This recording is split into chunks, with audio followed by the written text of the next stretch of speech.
घुटनों पर आकर अपनी बाइबल को उठाऊं, ये वचन मुझे शुद्ध करे,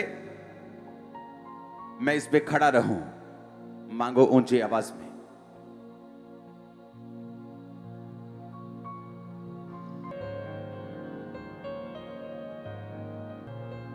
उठा के हाथों को बाइबल समेत, मैं तेरा वचन सुनूं और सेम ना रहूं। ऊंची आवाज में। साथ होगा निराश मन में यहोवा युद्ध में साथ होगा, निराश ना हो मन में। यहोवा युद्ध में साथ होगा, निराश ना हो मन में।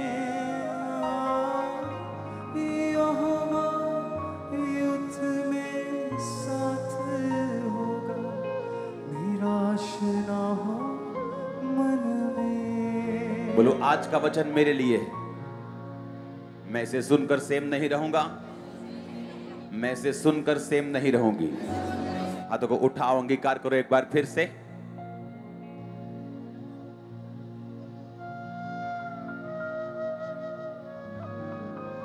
प्रभु यीशु मसीह के सामर्थी नाम में हम मांगते हैं। कॉन्ग्रेचुलेशन चर्च, आप सबको कॉन्ग्रेचुलेशन इस वर्ड के लिए। पूरे वर्ल्ड से मुझे मैसेजेस आ रहे हैं, पूरी दुनिया से। जो वर्ड आप सुन रहे हो 2 हफ्तों से, जो प्रकाशित वाक्य का वचन उसे हम स्क्रीन पर देखेंगे, उस लोगों को पूरे वर्ल्ड से लोग सीख रहे हैं। आप सेम नहीं हो चर्च। एक बार एक चर्च के पास्टर को मालूम हुआ कि उसका जो स्पिरिचुअल सन है वो भी एक पास्टर है और वो बहुत फाइनेंशियल ट्रबल का सामना कर रहा है। तो उसने कहा मेरे पास आना, मुझे मिल के जाना। जब वो उससे मिलने के लिए आया तो उसने अपने कमरे में गया और उसने उसे पैसों का बैग दिखाया। उसने कहा तुझे जितनी जरूरत है तू ले ले। उसने कहा कि डैड मुझे ये पैसा नहीं चाहिए, आप मुझे ये बता दो ये आता कैसे है, कि मैं परमेश्वर के काम करना चाहता हूं, ये आएगा कैसे। जब उस पास्टर ने उसकी सिंसेरिटी को देखा, उसने कहा तू लाइफ में घटी में रहे या बढ़ती में रहे, परमेश्वर के वचन को कभी छोड़ना नहीं। अगर उसका वचन कहता है तो अपनी कमाई के दशवांश को देना, तो तू चाहे गरीबी में हो चाहे अमीरी में हो, इसे भूलना मत। उसने कहा 350 नायरा जब मेरी तनख्वाह थी, यानी आज के इंडियन में लगाओ तो 70 रुपए उस समय। उसने कहा गरीबी हो अमीरी हो, मैं उन पैसों को निकाल कर टाइट के लिए रखता था और परमेश्वर ने मेरी चर्च को फलवंत किया। 1999 यानी 1999 में उसने एक बड़ा चर्च बनाया जो दुनिया का सबसे बड़ा पेंटिकोस्टल स्ट्रक्चर बना। आर्किटेक्ट ने कहा 3 साल लगेंगे कम से कम, अगर दुनिया के बेस्ट आर्किटेक्ट भी लगेंगे बनने के लिए। उस पास्टर ने 1 साल में बना के उसे खड़ा किया। देश के प्रधानमंत्री ने उसकी ओपनिंग की। आज वो सबसे ब्लेस्ड चर्चेस में से एक चर्च है नाइजीरिया में। एक रेवलेशन, एक आपकी लाइफ चेंज कर सकती। एक रेवलेशन, एक भेद अगर आपके दिमाग में घुस गया, आपने परमेश्वर के वचन को जान लिया, आपकी लाइफ को ये चेंज कर सकता है। उस पास्टर को एक भेद मिला बाइबल में से। उसने क्या देखा बाइबल में कि जब कभी भी कोई भी पवित्रताई में चला है, वो लंबा चला है और कामयाब चला है और वंशों तक चला है। सेवकाइयां कई तरह की हैं। आप डेमोन्स्ट्रेशन करके, हीलिंग करके, डिलीवरेंस करके अपना चर्च ग्रो कर सकते हैं, लेकिन पवित्रताई में अगर आप ये चीजें करेंगे तो वो परमानेंट रहेगा। अगर गेम्स खेल के करेंगे वो थोड़े दिन का रहेगा। उसने देखा कि उसकी लाइफ में उसको परमेश्वर ने एक हेवनली विजन दिया और उसको भेद दिया कि पवित्रता ही तेरी जिंदगी में बहुत जरूरी है। उसने रोज बोलना शुरू कर दिया कि परमेश्वर, अगर मैं व्यभिचार करूं मुझे कोढ़ हो जाए। उसने अपने ऊपर कर्ज डालने और अपने आप को एक सौगंध के नीचे बांधना शुरू कर दिया ताकि मैं पवित्रता से हिलूं नहीं। उसे मालूम था कि यह बड़ी चीज है मेरी लाइफ में, अगर मैं इसे हासिल कर पाया तो मैं एक लंबी जर्नी पे जा रहा हूं। और आज वो बुजुर्ग हो चुका है, उसके बच्चे पास्टर हैं, उसकी लड़कियां पास्टर हैं, उसके पोते सेवकाई में हैं। यहां तक कि अगर उसका प्लेन हवा में इंजन फेल हो गए, उसका प्लेन तक कहीं डूब नहीं सका, वो मार नहीं सका उसको। पवित्रताई में जब उसे एक रेवलेशन मिली। आप मेरी बात समझ रहे कि नहीं? कितने भेद, सिंगल एक रेवलेशन आपको बाइबल पढ़ते वक्त मिलती, आप वचन सुन रहे हैं आपको मिलती, एक सिंगल रेवलेशन जो आपके दिल में घुस जाती और आपको मालूम होता है कि अब परमेश्वर मेरी जिंदगी में रिजल्ट देगा, मुझे परमेश्वर ने भेद दिया है।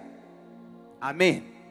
आज मॉर्निंग मैंने ईगल के बारे में बताया कि कैसे ईगल सबसे ऊंचे स्थान पे रहता है, हवा का इंतजार करता है, ऐसे ऐसे नहीं उड़ता, फड़फड़ा के नहीं उड़ता, हर बार पंखों का यूज नहीं करता क्योंकि वो भारा है, उसके पंख भारे हैं। अगर ऐसे ही करता रहेगा तो थक जाएगा और ज्यादा समय नहीं रह पाएगा और मर जाएगा।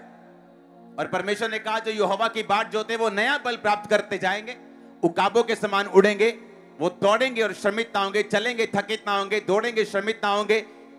ये क्यों कहा परमेश्वर ने? क्योंकि परमेश्वर ये बात जानता था कि अगर मेरे क्रिश्चियन लोगों को उड़ना है, उन्हें भी हवा का इंतजार करना पड़ेगा, पवित्र आत्मा की विंड का, पवित्र आत्मा के मसे का, पवित्र आत्मा की मर्जी का इंतजार करना पड़ेगा और उसके हिसाब से उड़ना पड़ेगा। आमीन। इसलिए मैंने कहा, अगर आप क्रिश्चियन हैं, आप हर जगह नहीं जा सकते, आप हर काम नहीं कर सकते, दुनिया करती है, दुनिया के रीति रिवाजों को फॉलो नहीं कर सकते, आपको पवित्र आत्मा को फॉलो करना है। यदि एक भेद ही समझ आ जाए तो लाइफ चेंज हो सकती है। आमीन। आपने कभी कबूतर को सांप का शिकार करते नहीं देखा होगा, लेकिन जो ईगल है वो सांप को बिल में से उठा के, समुद्र में से उठा के, लेके, खा के, पी के निकल जाता है। क्यों? परमेश्वर ने उसको ऐसा ही बनाया है। और इस विजन में जो मैंने देखा कि परमेश्वर मुझे ये लोगो दे रहे हैं, और मैं उस समय आपको देना नहीं चाहता कि जब तक मैं आपको ये ना समझा दूं कि हमें लोगों की पूजा नहीं करनी, हमें क्रिएचर्स की पूजा नहीं करनी, हमें स्वर्गदूतों की पूजा नहीं करनी, हमें परमेश्वर के पास रहना है, उसके सामने सिर झुकाना है, और हमें परमेश्वर की रेवलेशन को समझना है जो परमेश्वर इस वचन के जरिए हमें देने की कोशिश कर रहा है। आमीन। कि परमेश्वर कह रहा है, अगर तुम विंड के सहारे चलोगे, हवा का इंतजार करोगे, पवित्र आत्मा का इंतजार करोगे, मेरी मर्जी का इंतजार करोगे, तो मैं तुमको बिना थके हुए आगे लेके जाऊंगा, ना बल से ना शक्ति से, बल्कि उसकी आत्मा के द्वारा वो वचन कहता है। आमीन। इसीलिए बाज उनको ईगल मार पाता, सांप को दूसरे नहीं मार पाते, वो वहां उड़ पाता जहां दूसरे नहीं उड़ पाते, वो इस बवंडर के ऊपर उड़ता है। हाँ, और दूसरे पंछी बिलों में छुप जाते हैं, वो दूसरी जगह छुप जाते हैं, तीसरी जगह छुप जाते हैं, लेकिन बाज ऐसा नहीं, वो छुपता नहीं। हालेलुया। वो क्या करता है? वो उस स्टॉर्म से ऊपर उड़ता है। अगर यही मिट्टी आम जानवर की आंख में पड़े तो वो उड़ नहीं सकता। बाज की दो आंखें होती और दो पीछे होती, उसकी पलक एक साइड वाली होती, एक सिंपल आंख और ये एक आंख। जब वो उड़ता है स्टॉर्म में, एक तूफान में, तो वो अपनी ये वाली पलक ऐसे टेढ़ी कर लेता है और इस पलक से उसकी आंख में कुछ जाता भी नहीं और वो उड़ भी सकता है और देख भी सकता है। अब मेरी बात समझो। उसी तरह क्रिश्चियन व्यक्ति है, आप अगर इन्हीं आंखों से चलना शुरू करेंगे, जैसे मुसीबत आई आपकी आंखें खराब हो जाएंगी, लोग बोलेंगे हाँ भी बड़ा अच्छा था, पर कोई एक्सीडेंट हो गया, किसी की मम्मी को कैंसर हो गया, उसके बाद बस उसका विश्वास टूट गया। लेकिन अगर उसकी स्पिरिचुअल आईज ओपन होंगी और दूसरी आंखें बंद होंगी, वो पार कर पाएगा उस स्टॉर्म को, उस तूफान को, और आगे बढ़ पाएगा यीशु मसीह के नाम में। अब मैं इसको कंटिन्यू करूंगा। अगर आपको पूरा सुनना है, आप मॉर्निंग की प्रीचिंग सुनो। अब इसके आगे क्या है? जब परमेश्वर हमें ईगल के बारे में बताता है, परमेश्वर एक रेवलेशन आपको दे रहे हैं। अगर आपको रेवलेशन ये समझ आ गई, आपको ये भेद समझ आ गया, आपकी लाइफ में ये बड़ा काम करने वाला है, जबरदस्त काम करने वाला है। अगर आपको समझ आ गया मुझे समर्पण करके किस तरह से चलना है, मुझे अपनी मर्जी नहीं करनी, मुझे समर्पण करना और पवित्र आत्मा के मस्से का, पवित्र आत्मा की गाइडेंस का इंतजार करना, वही मुझे आगे लेके जाएगा, वही मेरे भार को संभाल सकता है। इसलिए परमेश्वर ने कहा तुम अपना जुआ नहीं उठा सकते, तुम अपने आप नहीं चल सकते, मुझसे अलग होकर तुम कुछ भी नहीं कर सकते, तुम्हें हर पल मेरी जरूरत होगी, क्योंकि तुम टहनियां हो, तुम दाखलता से अलग होकर कुछ भी नहीं कर पाओगे। हालेलुया। सबसे एक अगर अलग चीज जो सुबह मैंने नहीं बताई, बताता हूं, जो ईगल्स होते हैं, जो उकाब होते हैं, वो पेशेंस वाले होते हैं।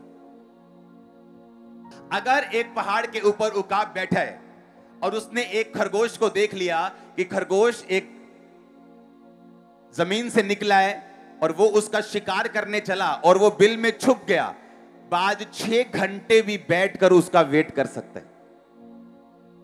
वो 6 घंटे आराम से पेड़ पे बैठ सकते हैं उसका इंतजार करने के लिए कि जब ये बाहर आया, ये गया। पेशेंस उसके दिल में है, धीरज उसके दिल में है। जब वो शिकार करता है पेशेंस के साथ करता है। वो जब देख लेता है कि इस बिल में खरगोश घुसा है, वो पेशेंस रखता है और घंटों वहां पर बैठ सकता है और उसे मालूम है ये बाहर निकलने वाला है और ये निकलेगा, और जब वो निकलता है वो उसे पकड़ लेता है। प्रेम, आनंद, शांति, धीरज, कृपा, भलाई, विश्वास, नम्रता, संयम, 9 फल परमेश्वर आपको देता है, हां या ना? ईगल में ये फल है पेशेंस का। वो पेशेंस रखता है, उसके अंदर एक धीरज है, उसे मालूम है मुझे इंतजार करना है, मुझे भागना नहीं। उसे पता है कि ये खरगोश बाहर आएगा, वो पेशेंस में उसकी वेट करता है।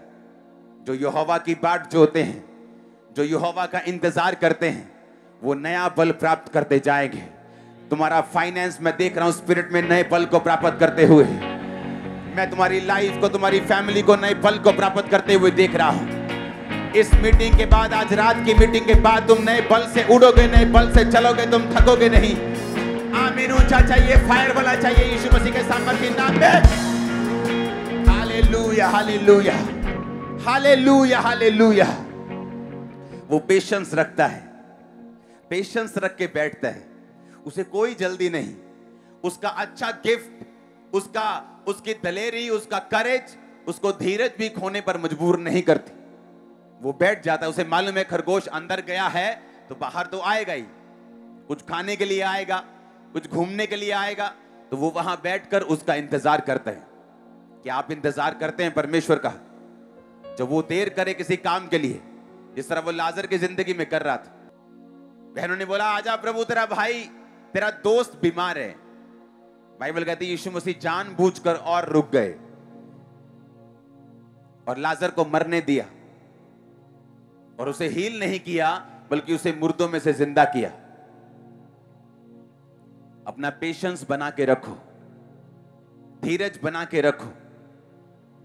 मैंने धीरज को अपने खोते हुए देखा है 2005 में, जब प्रभु से मैं बोलता, परमेश्वर तू क्यों नहीं मेरी प्रार्थना को सुनता, तू क्यों नहीं मेरे रोजों का जवाब देता, तू क्यों नहीं मेरे 40-40 रोजों का जवाब देता। बाइबल कहती जब तुम नाना प्रकार की परीक्षाओं में पढ़ो, जब तुम अलग अलग तरह की परीक्षाओं में पढ़ो, तो इसको पूरे आनंद की बात समझो, क्योंकि तुम्हारे परखे जाने से धीरज उत्पन्न होता है। आमीन। तुम्हारे परखे जाने से, कहता धीरज को अपना पूरा काम करने दो, ताकि तुम सिद्ध और सिथर हो जाओ और तुम में किसी भी बात की घटी ना रहे। जब हम ईगल को देखते हैं, हम इस बात को देखते हैं हमें पेशेंस रखना है। हम इस बात को देखते हैं हमने दुनिया से अलग घर को बनाना है। हम दुनिया के अंदर नहीं रह सकते, उनकी तरह उड़ नहीं सकते, उनकी तरह चल नहीं सकते। हमारा घर ऊपर होगा, तभी हम हवा के सामने समर्पण कर पाएंगे, तभी परमेश्वर की आत्मा की अगुवाई के हिसाब से चल पाएंगे। पेशेंस रखेंगे तभी पेट भर पाएंगे। हालेलुया। एक रेवलेशन आपकी लाइफ को चेंज कर सकती है। आमीन। अगर आपको वही करना है जो आपकी सहेलियां कर रही हैं, अगर आपको वही करना है जो आपके दोस्त कर रहे हैं, फिर आप ईगल नहीं, आप उन्हीं की तरह एक ऑर्डिनरी पंछी हैं, क्योंकि वो भी जमीन पे रहते हैं, वो भी पहाड़ पे, वो भी पेड़ पे रहते हैं, इधर उधर दुकानों मकानों में अपने घोंसले बना के रहते हैं। पर बाज ऐसा नहीं रहता, उसे उड़ने के लिए ऊंची जगह चाहिए। आपकी तैयारी परमेश्वर कर रहा है। अगर आप भूल जाएं, यहां लाखों लोग बैठे हैं, हजारों लोग बैठे हैं, सब जगह लोग ही लोग हैं, आप भूल जाओ उस लोगों को। आप सोचो मैं आपसे बात कर रहा हूं। वो आपको दाऊद की तरह तैयार कर रहे हैं, वो आपको यूसुफ की तरह तैयार कर रहे हैं। अगर आप अपनी लाइफ को देखें और जांचें कि परमेश्वर क्या चाहता है आपसे, अगर आप प्रभु से बोले परमेश्वर मेरी स्पिरिचुअल आइज को ओपन कर, ताकि जो तू मुझे दिखाना चाहता है मैं देख सकूं कि तू क्या कर रहा है मेरी लाइफ में, तू कैसे मुझे तैयार कर रहा है। आपको मालूम होगा वो आपको कैसे तैयार कर रहे हैं। वो आपको पेशेंस से तैयार कर रहा है, धीरज से तैयार कर रहा है, आपको अलग टाइम में रख के तैयार कर रहा है, आपको अकेला रख के वो आपको तैयार कर रहा है। बाज कभी झुंडों में नहीं उड़ते, वो अकेले उड़ते हैं, वफादार होते हैं, अपने पार्टनर अपनी फैमिली के साथ फेथफुल होते हैं, अकेले उड़ते हैं। हालेलुया। लोग रोते हैं मैं मसीह में आया, मेरे दोस्त ने मुझे छोड़ दिया, मेरी बुआ मुझे ताने मार रही है, मेरा भाई मुझे ताने मार रहे हैं। यीशु मसीह ने कहा आज भी जो शरीर से जन्मे हैं वो आत्मा के जन्मे हुओं को सताते हैं। अब्राहम का बेटा जो शरीर से जन्मा, इस्माइल। अब्राहम का बेटा जो प्रतिज्ञा से जन्मा, कौन? इसहाक। और बाइबल कहती है वो इसहाक को क्या कर रहा था? सता रहा था। आपको लोग सताएंगे क्योंकि आप आत्मा से जन्मे हैं। वो शरीर से जन्मा आपका सगा भाई भी हो सकता है, आपका दोस्त भी हो सकता है, आपका रिश्तेदार भी हो सकता है। जो शरीर से जन्मा है, अगर आप आत्मा से जन्मे, वो आपको सताने की कोशिश करते हैं। आपने धीरज रखना है। आपको ये मालूम है आपकी तैयारी हो रही, परमेश्वर आपको एक बाज बनाने की तैयारी कर रहे हैं। वो आपको आपके अंदर पेशेंस रख रहे हैं, वो आपके अंदर एक गिफ्ट दे रहा है आपको, ताकि आप ऊंचा उड़ सके, वहां उड़ सके जहां आम लोग नहीं उड़ पाते। यीशु मसीह के नाम में हालेलुया। ऊंची आवाज से बोलो हालेलुया। अब देखो ये तूफान चल रहा है कि नहीं? इस तूफान में ईगल हम ऐसे ऐसे करेंगे, कभी ऐसे ऐसे करेंगे, वो बिना आंख झपकाए सब कुछ साफ देख सकता है और उसकी आंख में मिट्टी नहीं पड़ती। मालूम है कि नहीं? वो देखो उसकी आंखें देखो, पहले साफ आंख दिखाओ। ये उसकी सिंपल आंख है। जब तूफान में स्पेशली जाता है, वो अपनी एक लिड खोल लेता है, जिससे पलक खोल लेता है, जिससे वो देख भी सकता है और बच भी सकता है। आप उड़ने वाले यीशु मसीह के नाम में ऊंचा। आपका आमीन ऊंचा चाहिए चर्च। मैंने कहा उड़ने वाले ऊंचा अपने परिवारों समेत यीशु मसीह के नाम में। वो आपकी तैयारी करवा रहे हैं। क्या करवा रहा है वो आपकी? वो आपको बता रहा है कि क्यों मैंने तुम्हें ऑक्स दिखाया, ताकि तुम मेहनत कर सके। मेहनत करने से घबराए नहीं, अंगीकार करने से घबराए नहीं, विरोध होने से घबराए नहीं। तुझे ईगल दिखाया ताकि तू उन गुणों को ले जो उसके अंदर है। तुम्हें शेर दिखाया। जब हम शेर को देखते हैं, यहूदा का गोत्र, यीशु मसीह यहूदा का बब्बर शेर है, बाइबल कहती है।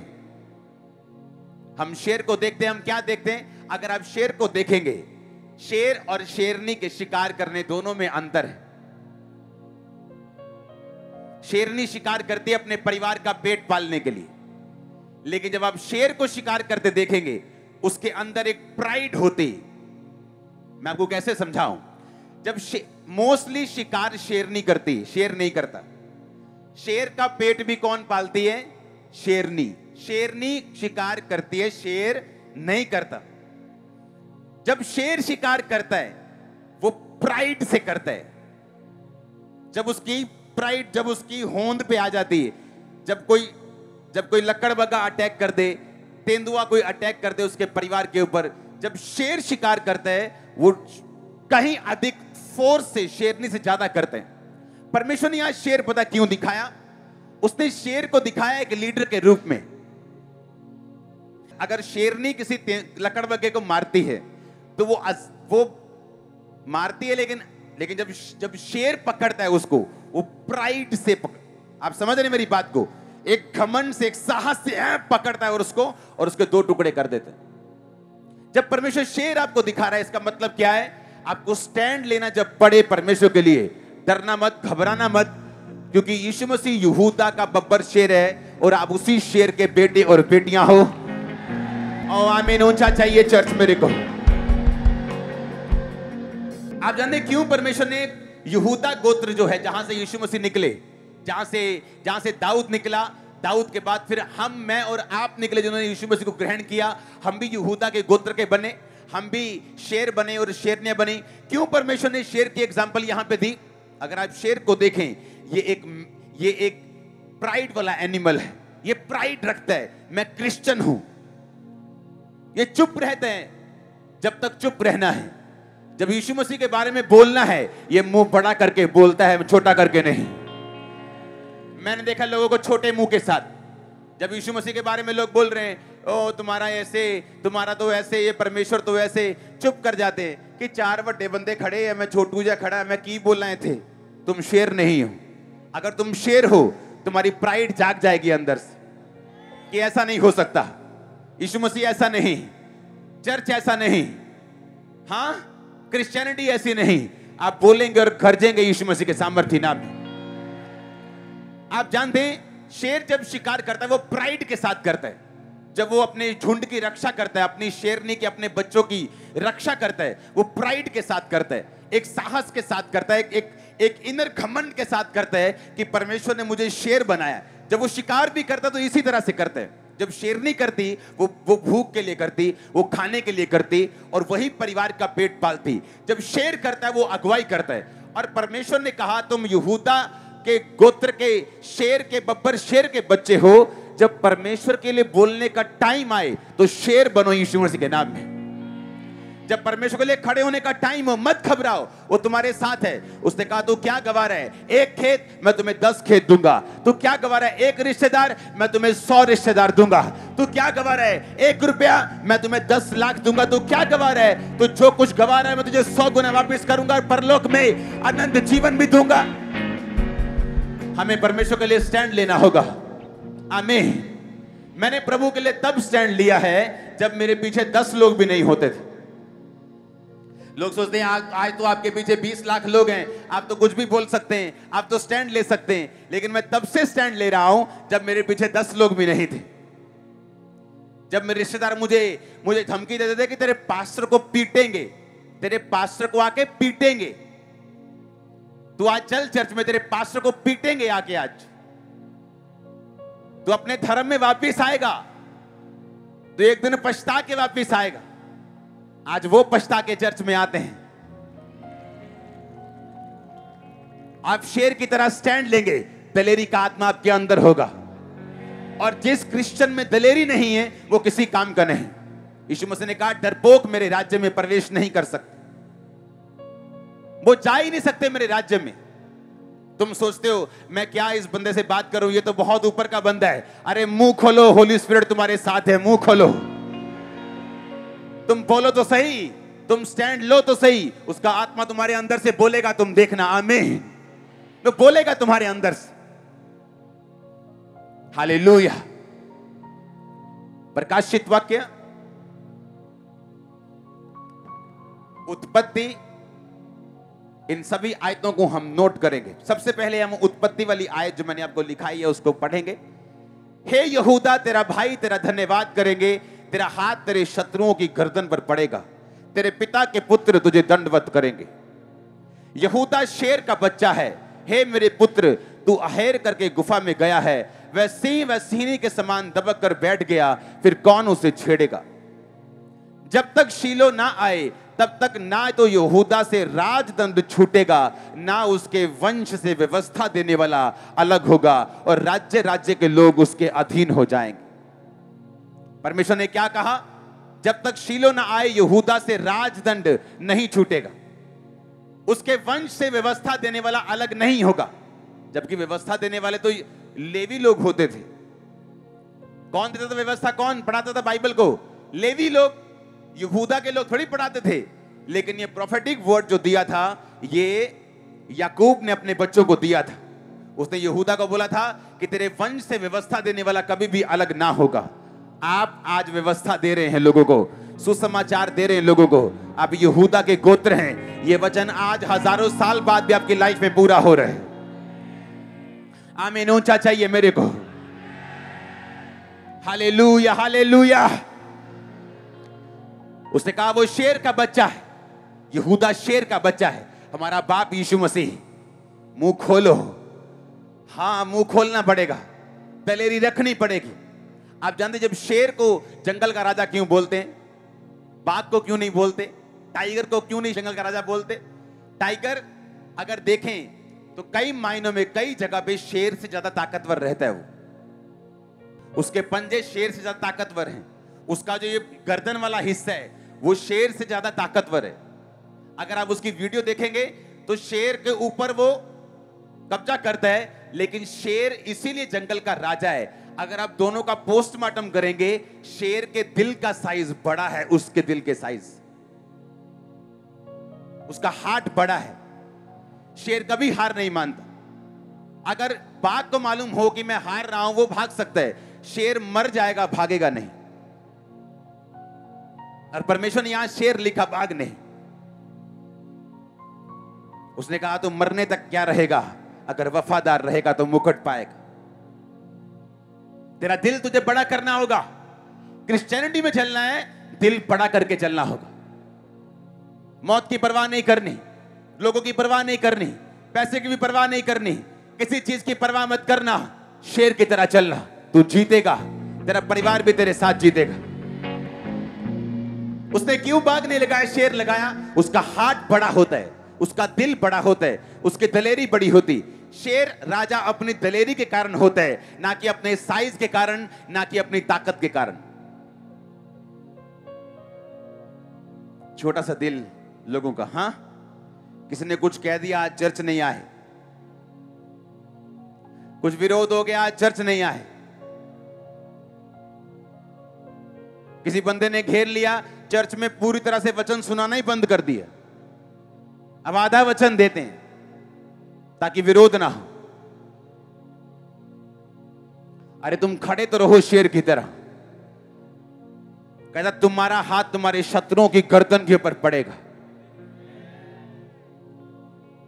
तुम पर शत्रु ट्रबल नहीं कर पाएंगे, तुम पर जीत नहीं पाएंगे।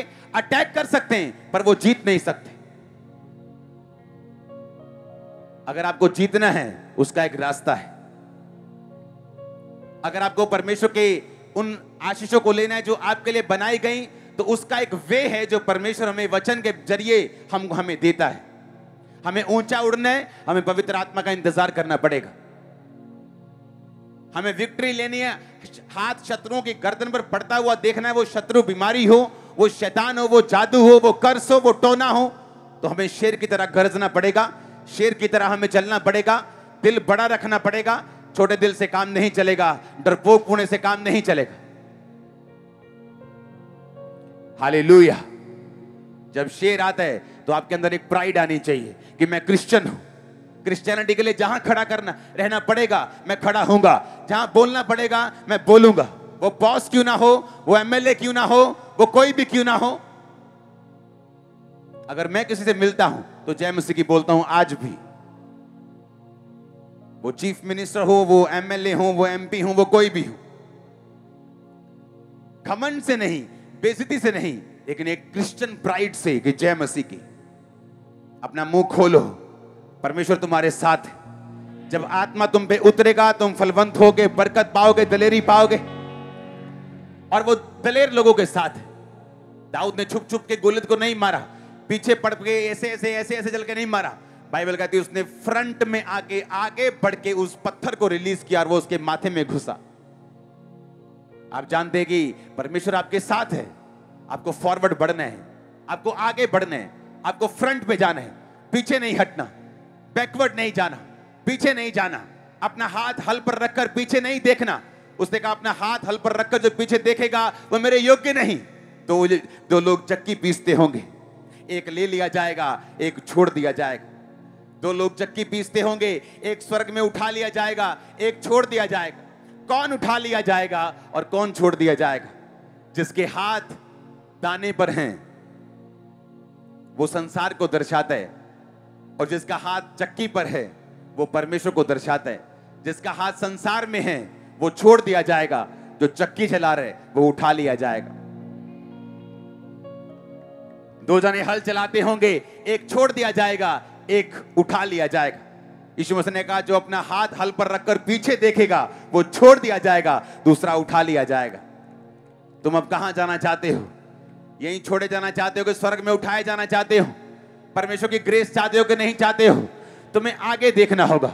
बीमारी के बावजूद भी, कलेश के बावजूद भी, दुखों के बावजूद भी, सवाल का जवाब ना आए तब भी बावजूद भी तुम्हें फ्रंट ही देखना पड़ेगा। यही तुम्हारी जर्नी है, यही तुम्हारी मंजिल है, यही बरकत को निकाल के, हीलिंग को निकाल के तुम्हें देगी, यही तुम्हें आगे बढ़ाएगी, यही तुम्हारी इज्जत को भी बढ़ाएगी, यही परमेश्वर की मर्जी को पूरा भी करेगी, यही तुम्हारे वंश को ब्लेस भी करेगी। आगे बढ़ना है यीशु के नाम में, आगे बढ़ना है यीशु मसीह के नाम में। शेर बनना है, आमीन। शेर बनना है, आमीन। दिल बड़ा रखना है, परवाह नहीं करनी। उसने कहा, एक चेला नाराज हो गया, कहता यीशु मसीह के पांव पे अगर आज के हिसाब से लगा लो तो 500 रुपया रोज की दिहाड़ी अगर लगा लो तो 1,80,85,86,000 का इत्र ले अभी ये खराब करता। आप सवेरे लंगर ला देना सी, किन्ने बंदे रह जाते नहीं आप सवेरे। यीशु मसीह ने कहा जो कुछ मुझ पर उंडेला गया वो कभी वेस्ट नहीं होगा, क्योंकि जब तुम मेरे मरने के बाद मेरी बॉडी के ऊपर सुगंध द्रव्य लगाने के लिए जैसे लोग रीति रिवाज के अनुसार जाते थे इजरायलियों की, तुम्हें वो टाइम नहीं मिलेगा, तुमने पहले ही वो लगा दिया। परमेश्वर के ऊपर उंडेला गया तुम्हारा कैरियर वेस्ट नहीं, उसके ऊपर उंडेला गया तुम्हारा परिवार वेस्ट नहीं, तुम्हारे छोटे के रिश्तेदार वेस्ट नहीं। लोग बोलेंगे, और जो बोलते हैं ना वो चोर होते हैं कि ऐसा क्यों किया। मेरे दोस्त जो मसीह में जब मैं आया मेरे साथ थे, वो मुझे अमीर असामी समझ, सामी होंगे ना, ये असामी बड़ी तगड़ी भाई अमीर, इन्हों की पता पैसे दा चर्च आंदा, पेट्रोल दे दे, आप बोदे ओ बोदे, इन्हों की पता पैसे दे, इन्हों कुछ नहीं पता। उनके हिसाब से मैं मूर्ख था कि चर्च में पैसे खर्च रहा था। पास्टर को इधर ले जा, तेल भरवा दे, दरी ले आ, टेंट ले आ, सारा दिन सेवा कर, रात को 2 बजे घर जा। आज उन्हें मालूम है मैं कहां पे हूं। हालेलुया। उन्हें मालूम है उस पे किया गया परिश्रम व्यर्थ नहीं होता, उस पर उंडेला गया कुछ भी व्यर्थ नहीं होता। तुम ज्यादा बोओगे, ज्यादा काटोगे, कोई व्यर्थ नहीं, कुछ भी व्यर्थ नहीं, एक सेकंड भी व्यर्थ नहीं। यीशु मसीह ने कहा मेरे दासों को ठंडा पानी तक पिलाएगा, एक प्याला भी व्यर्थ नहीं, बाकी तो छोड़ ही दो। क्या है? कुछ भी व्यर्थ नहीं परमेश्वर में, एक भी चीज व्यर्थ नहीं। जो तुम कर रहे हो करते रहो, आगे बढ़ते रहो। शैतान की योजनाओं को समझो, उसके पाप को समझो, पवित्रताई में चलते हुए, ईगल की तरह चलते हुए, दुनिया से अलग चलते हुए, ऊंचा चलते हुए चलो। एक नई डेस्टिनी, एक बड़ी मंजिल, ग्लोरियस मंजिल, एक ऐसी पदवी जो परमेश्वर तुम्हें परिवार को देना चाहता है, तुम्हारे लिए तैयार खड़ी है यीशु मसीह के नाम में। आमीन। ऊंचा चाहिए चर्च। Hallelujah, hallelujah. तैयार हो ऐसी जर्नी में चलने के लिए, तैयार हो परमेश्वर के हिसाब से चलने के लिए। आमीन। और मैं देखता हूं कि जब बिल्कुल आपका ब्रेक थ्रू नजदीक होता है, आपकी जब टेस्टिमनी, आपकी गवाही जब बिल्कुल नजदीक होती, शैतान आपको ज्यादा तंग करने की कोशिश करता है, ज्यादा डराने की कोशिश करता है, ज्यादा आपको भरमाने की कोशिश करता है। क्योंकि शैतान को सब चीजें मालूम तो नहीं, लेकिन कुछ कुछ उसको मालूम होता है। उसको मालूम होता है ये व्यक्ति ब्लेसिंग लेने वाला है। उसे कुछ कुछ अंदेशा होता है कि जिस तरह से ये चल रहा है अब ये ब्लेस होगा, उसे कुछ कुछ तरह से मालूम होता है। इसलिए आप नोटिस करते जब आपकी लाइफ में कोई बड़ी ब्लेसिंग आने वाली हो, बड़ा ब्रेक थ्रू आने वाला हो, आप परीक्षाओं का सामना करते हैं, अलग अलग तरह के विरोध का सामना। आप बोलते हैं मैं तो बिल्कुल सही चल रहा हूं, ये ऐसा क्यों होने लगा, ये ऐसा क्यों होने लगा। आपको फिर मालूम होता है जब बरकत आ जाती कि शैतान को इसके लिए आग लग रही थी, इसके लिए वो दुखी हो रहा था बेचारा। कारण मैं नहीं था, कारण ये था। आपका कारण आपके सामने आने वाला है। मैंने कहा आपका कारण आपके सामने आने वाला है। आप बहुत बड़े तरीके के साथ ब्लेस होने वाले, बड़ी टेस्टिमनी के साथ वापिस आने वाले। मैंने कहा बड़ी टेस्टिमनी के साथ वापस आने वाले यीशु मसीह के नाम में। Hallelujah, hallelujah. तैयार हो ईगल की तरह चलने के लिए, तैयार हो शेर की तरह चलने के लिए, तैयार हो बैल की तरह चलने के लिए, मनुष्य की तरह चलने के लिए। आमीन, आमीन।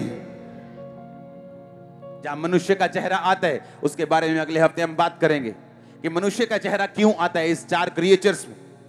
ये मनुष्य का चेहरा वो नहीं जो हम देख रहे हैं, इसके पीछे एक भेद है कि क्यों परमेश्वर ने 3 चेहरे और 1 चेहरा मनुष्य का रखा। मैंने कहा एक भेद अगर इंसान समझ जाए अपनी लाइफ के लिए, पूरी लाइफ, पूरी फैमिली, पूरी जनरेशन चेंज हो सकती एक भेद के कारण। जब उसके दिल में घुस जाए कि परमेश्वर मुझसे क्या कह रहे हैं, और जो मैं देख रहा हूं, जिस रेवलेशन पे मैं बिलीव कर रहा हूं, ये बिल्कुल सच्ची है। शैतान रेवलेशन के साथ फाइट करने की कोशिश करता है, आपको मालूम। उसने कहा जब वचन सुनाया जाता है तो शैतान आके उसे चुरा के लेके जाता है, पंछी उसे चुग लेते हैं जो सड़क के किनारे होते हैं। मेक श्योर जो रेवलेशन मैंने आपको दी है, आप कल से फास्टिंग में जाएं, प्रेयर करें, इस पे मनन करें, परमेश्वर से बोलें खुदावंद मुझसे बात कर, मेरी लाइफ को इस तरह से चलने में मदद और सहायता कर। क्योंकि आपको मालूम नहीं जिस चीज को आप चाहते हैं वो वचन के पीछे छुपी हुई। हालेलुया। जिस बरकत को आप चाहते हैं वो वचन के पीछे। लोग बरकत लेते हैं, हीलिंग लेते हैं, वापिस आते हैं, हीलिंग गमा देते हैं, और पास्टर्स आके बोलते हैं हमारी चर्च में लोग आते हैं, हीलिंग लेते हैं और चले जाते हैं। क्योंकि तुम्हारे पास है ही हीलिंग देने के लिए, तो वो वही लेंगे और चले जाएंगे। लेकिन अगर तुम वचन दोगे, वो हीलिंग लेके जाएंगे और हीलिंग को संभाल के रखेंगे। क्योंकि वर्ड उनको मेंटेन करने में सहायता करेगा, उनको बनाने में सहायता करेगा, मुश्किलों में सहायता करेगा, ब्लेसिंग में सहायता करेगा, उसको मेंटेन करने के लिए भी। आप इतने ब्लेस होंगे, इतने ब्लेस होंगे कि वचन से मेंटेन करेंगे अपनी ब्लेसिंग्स को यीशु मसीह के नाम में। Hallelujah, hallelujah. तैयार है इस तरह से चलने के लिए, बड़ा दिल रखने के लिए, ऊंचा घोंसला बनाने के लिए, सांप का शिकार करने के लिए। Hallelujah, hallelujah. ये वर्ड जब हम समझ जाते हैं कि परमेश्वर ने मुझे वचन के गहरे भेद दिए हैं। इमेजिन करो बंदा बोल रहा है परमेश्वर मुझसे बात कर, मुझसे बात कर, अपनी मर्जी मुझे बता, और आज तक बाइबल नहीं खोली। जिसने लिखा हुआ वचन नहीं पढ़ा, परमेश्वर उसके कान में कभी बात नहीं करते। आज प्रोफेटिक चेंज कर दिया लोगों ने, उसको करप्ट कर दिया, उसको गंदा कर दिया। एक रियल प्रॉफिट वर्ड में बहुत डीप होता है अगर वो रियल है तो। क्योंकि वो रियल अगर प्रॉफिट है, क्योंकि वो प्रॉफिटिक वर्ड में जाके आता है। जब आप बहुत वचन में जाते हैं, आप बोल रहे मैं प्रोफेटिक में हूं, और वचन आपको एक पास्टर के बराबर भी नहीं आता। एक पास्टर भी आपसे अच्छा वचन दे लेते, क्योंकि जो वर्ड है, अगर आप वर्ड में जाएंगे और बाइबल को अपना बेस्ट फ्रेंड बनाएंगे, जितना अधिक आप बाइबल पढ़ेंगे उतना अधिक आपकी प्रोफेटिक मिनिस्ट्री के चलने के चांस, उतना अधिक परमेश्वर आपसे बात करेगा। आपको यह चांस होना चाहिए, पता होना चाहिए। नहीं तो फिर आपको फेसबुक का सहारा लेना पड़ेगा, डाटा का सहारा लेना पड़ेगा।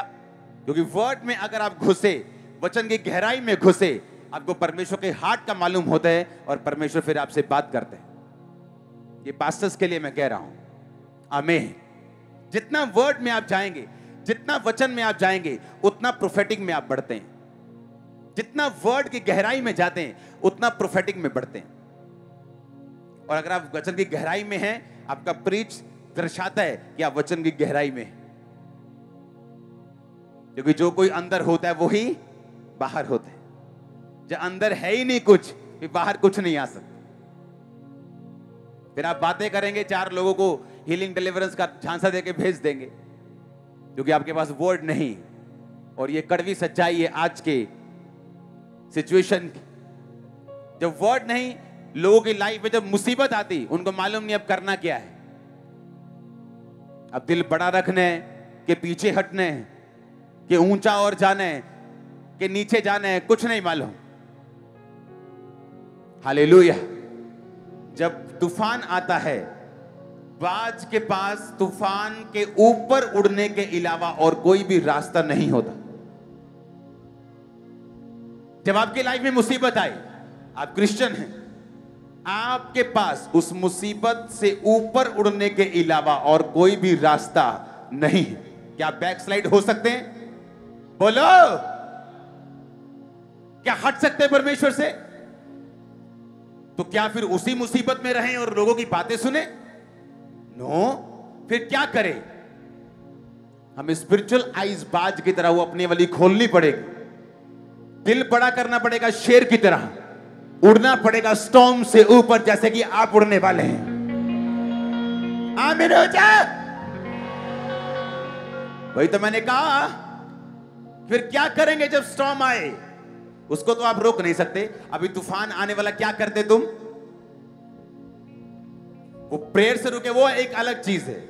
लेकिन अगर परमेश्वर अलाउ करे तूफान को, फिर क्या करोगे? दो ही रास्ते, या पीछे हट जाओगे या हटने के लिए तैयार हो?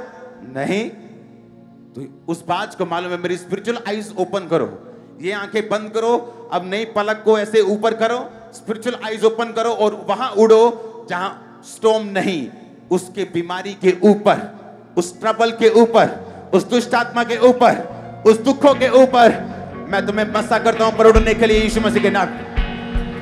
खड़े हो जाओ, खड़े हो जाओ। मैंने कहा मैं तुम्हें मसा करता हूं उसके ऊपर उड़ने के लिए यीशु मसीह के सामर्थ्य नाम में। आमीन हो जाए। आशीष तुम्हारी। मैंने कहा मैं तुम्हें मसा करता हूं ऊपर उड़ने के लिए।